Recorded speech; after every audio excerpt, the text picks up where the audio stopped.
सुताम् अपराधयुतान् कृपयाद्य समुद्धर मोहगतान् तरणीं भवसागर पारकरीं प्रणमामि परां जननीं जगतां विषयं कुसुमं परिहृत्य सदा चरणाम्बुरुहामृत शान्तिसुधां पिबभृङ्गमनो भवरोगहरां प्रणमामि परां जननीं जगतां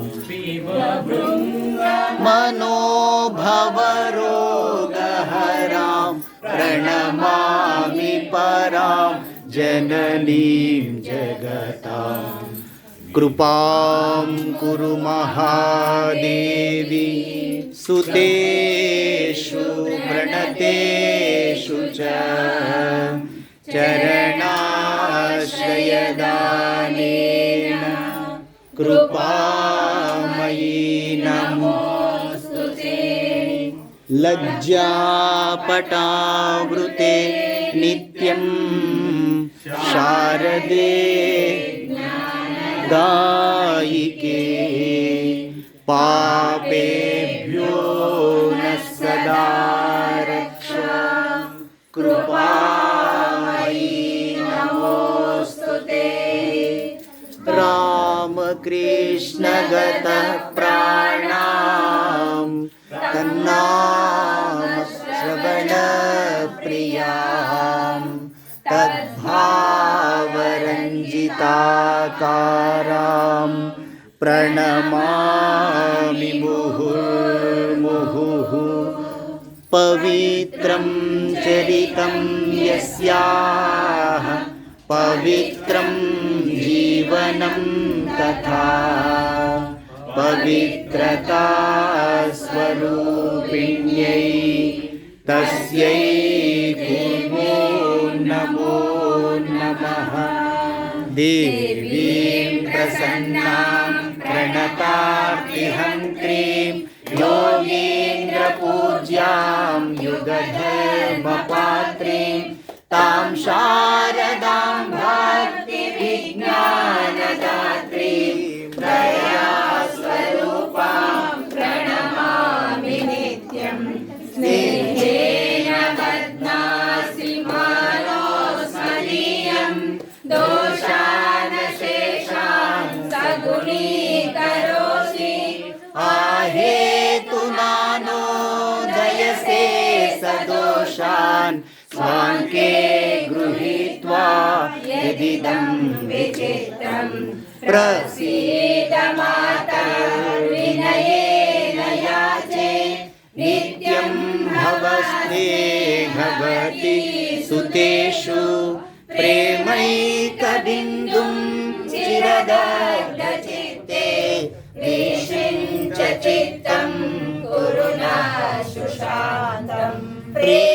प्रेमैकबिन्दुं चिरदग्धचित्ते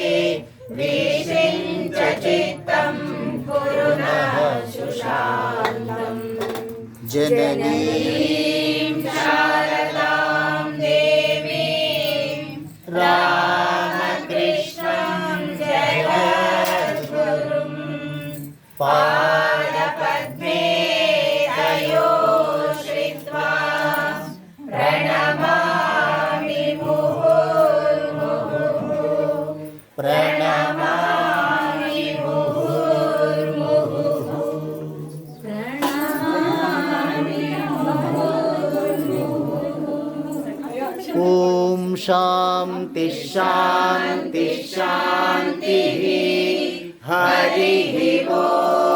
सर्वे भवन्तु सुखिनः सर्वे सन्तु निरामयाः सर्वे भद्राणि पश्यन्तु मा कश्चित् दुःखभाग् भवेत् ॐ असतो मा सद्गमय तमसो मा ज्योतिर्गमय मृत्योर्मा अमृतङ्गमय ॐ शान्तिः शान्तिः शान्तिः हरिः ॐ तत्सत् श्री श्री श्री वैभव महालक्ष्मी मातार्पणमस्तु श्री शारदा रामकृष्ण विवेकानंद गुरुदेवार्पणमस्तु श्री रुक्मिणी सत्यभामा समेत श्री वेणुगोपाल श्री पद्मावती गोदादेवी समेत श्री वेंकटेश्वर स्वामी अर्पणमस्तु लक्ष्मी रमण गोविंदा श्री वैभव महालक्ष्मी माता नीपाद सेव गोविंदा